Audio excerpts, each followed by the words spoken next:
ब्रह्मांडपदी श्री सप्तशक्ति महाग्रंथ के वाचन के बारे में तैयार किया हुआ वीडियो केवल जानकारी के लिए बनाया गया है। इस द्वारा किसी मानव या प्राणी, पशु, पंछी, जात, धर्म, वंश या संप्रदाय का अनादर करने का हेतु कतई ही नहीं है। इसमें बताई गई सारी जानकारी श्रीनाथ मस्कोबा नाथ महाराज जी ने बताई हुई सत्य जानकारी पर आधारित है।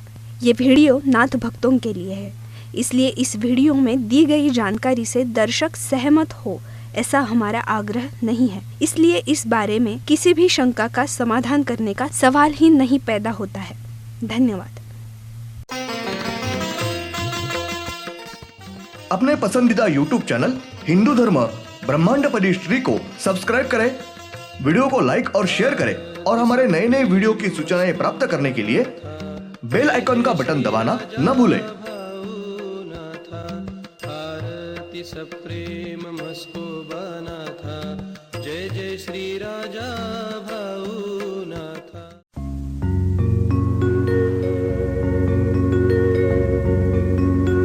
ओम नमः शिवाय।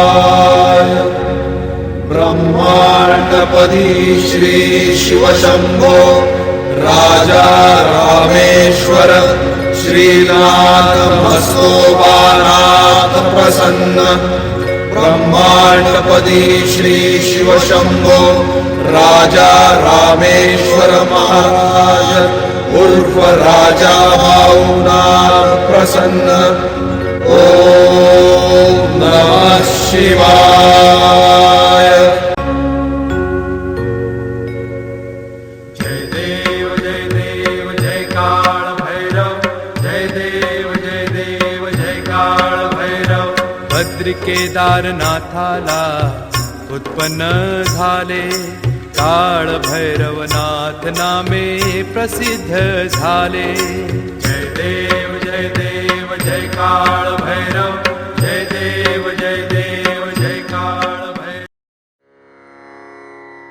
ओम भूर्भुर्गव आदिशक्ति ब्रह्मांडच्च दिव्यशक्ति प्राप्त्यर्थच्च परमेश्वराय नमेन। गायत्रीयं कालभैरव दिव्यशक्ति नमो शिवाय। ब्रह्मांडपदी श्री सप्तशक्ती महाग्रंथ, ब्रह्मांडपदी श्री सप्तशक्ती महापंथ। सत्य हाच धर्म, जसा खवळलेला समुद्र, जसा पूर्ण आकाश, जसा सूर्य, तसा मी। शिवोहम। पिछले यानी भाग 354 में हमने देखा शक्ति यही करते हैं, लेकिन उस मानव की बुद्धिमत्ता सुधारित बुद्धि यानी सुधारित मानव ये श्री इंद्रदेव ये करते हैं। अब भाग 355।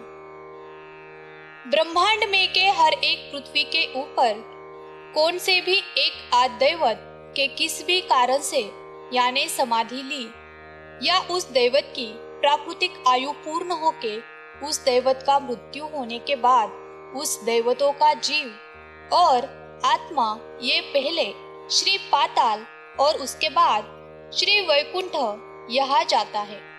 श्री वैकुंठ ये उस दैवतों को जीव और आत्मा ये श्री वैकुंठ यहाँ आने के बाद उस दैवत का नया जन्म यानी नया शरीर ये श्री ब्रह्मदेव ये देते हैं और वो दैवत ये नया जन्म लेकर श्री वैकुंठ यहाँ रहते हैं।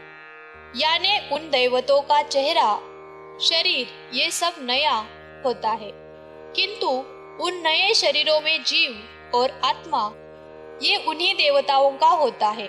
मतलब वही भगवान ये नया जन्म लेकर नए नाम से श्री वैकुंठ यहाँ रहते हैं। उन देवताओं के जीव और आत्मा को चेहरा और शरीर नाम ये नया मिलता है। भूतपूर्व चेहरा बदलकर नया चेहरा मिलता है। ब्रह्मांड में किसी भी पृथ्वी पर ईश्वर यह उनके मृत्यु पश्चात श्री पाताल यहाँ से श्री वैकुंठ यहाँ उनका जीव और आत्मा आने के बाद श्री ब्रह्मदेव ये उन देवताओं के जीव और आत्मा ये श्री वैकुंठ यहाँ के गर्भवती महिला इंसान के शरीर में डाला जाता है और वो ईश्वर वे श्रीमान वैकुंठ यहाँ जन्म आते हैं और वे बालक मतलब वो ईश्वर ये श्री वैकुंठ यहाँ अपना जीवन ये बहुत आनंद से बिताते हैं। उन देवताओं का यहाँ जन्म होने के पश्चात वो बालक बड़े होने पर उनकी शादी की रस्म होती है। उस देवता से उनके नए जन्म में उनकी शादी होने के बाद उन्हें बच्चे होते हैं। उनकी पत्नी बच्चों में अच्छे तरह से संसार होता है और उन देवताओं के वहाँ के जीवन पूर्ण होने के बाद उन देवताओं का श्री वैकुंठ यहाँ मृत्यु होता है। उस देवताओं को उनके जीवन में किसी भी प्रकार की मुश्किल संकट अगर दुख नहीं होता, वो ईश्वर ये बहुत आनंद में श्री वैकुंठ यहाँ अपना जीवन बिताते हैं। किंतु श्री वैकुंठ यहाँ उन देवताओं को उनके पिछले जन्म का गलत कर्म की उसकी आसक्ति भुगतनी पड़ती है। वो ईश्वर पृथ्वी पर श्री का कार्य करता है, तब वे कुछ गलत काम, बुरा कर्म और श्री हिंदू धर्म के नियम के विरुद्ध कुछ काम कर्म करेगा तो उन देवता को श्री वैकुंठ यहाँ उसके गलत काम का दंड, उसे उसके बुरे कर्म का भोग ये भुगतना ही पड़ता है। पृथ्वी पर जिस प्रकार प्रत्येक मानव ये अपने पिछले जन्म का गलत कर्म का भोग ये पूरे जीवन में भुगतते रहते हैं, उसी प्रकार प्रत्येक ईश्वर को ये उसके गलत बुरे कर्म का भोग ये श्री वैकुंठ यहाँ भुगतते हैं।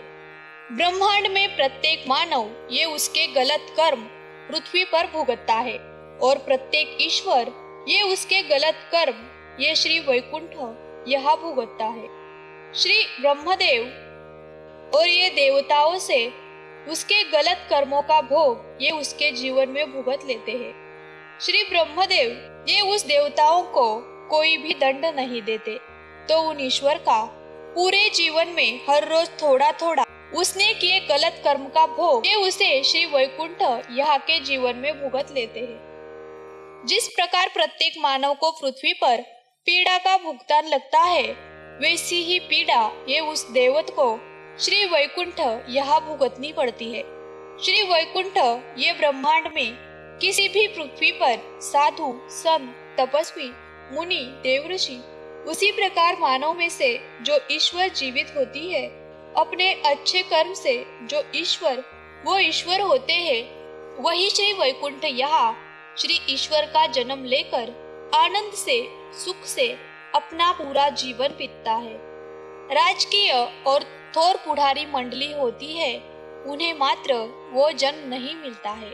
सिर्फ साधु, संत और इसी तरह मतलब श्री ज्ञानेश्वर महाराज, श्री संत एकनाथ महाराज, श्री संत नामदेव महाराज, इसी तरह साधु संत, उसी प्रकार मूल 12 ज्योतिर्लिंग इनकी जो देवताएं हैं, उन्होंने जितने कुछ ईश्वर के साधु संत के अवतार लिए हैं, वो सभी देवता ये श्री वैकुंठ यहाँ जाते हैं और वहाँ जन्म लेकर अपना पूरा जीवन ये आनंद में बिताते हैं। उदाहरणार्थ मूल 5वें ज्योतिर्लिंग ये श्री खंडोबा ये है, तो श्री खंडोबा ये वहाँ जाते नहीं, मूल ईश्वर वो जाते नहीं, तो उन्होंने जितने अवतार लिए होते हैं वही अवतार ईश्वर ये श्री वैकुंठ यहाँ जाते हैं।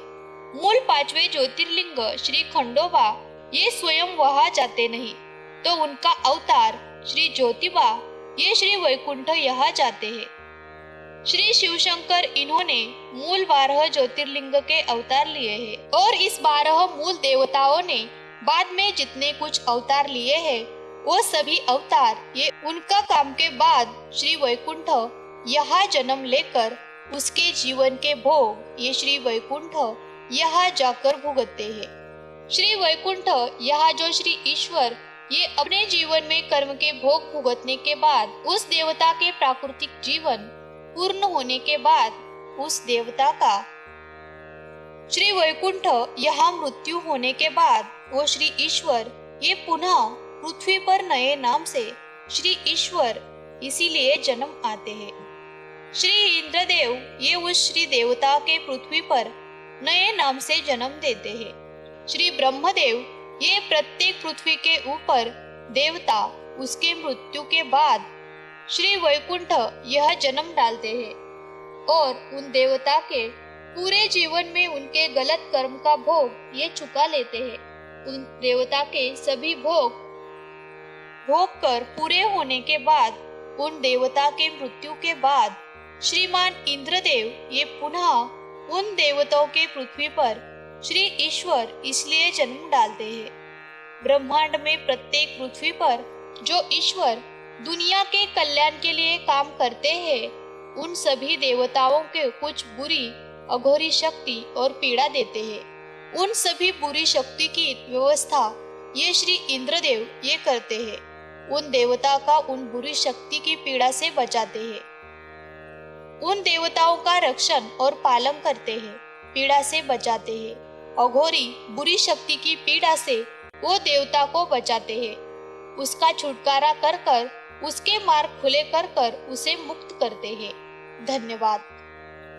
अगले यानी भाग 356 में हम देखेंगे श्री मायावी शक्ति ये हर एक को फंसाने वाली और अघोरी ऐसी शक्ति है, और श्री इंद्रदेव ये हर एक श्री दैवत को श्री मायावी शक्ति इनके तकलीफों में से मुक्त करती है, उनकी अघोरी शक्ति से छुटकारा करती है।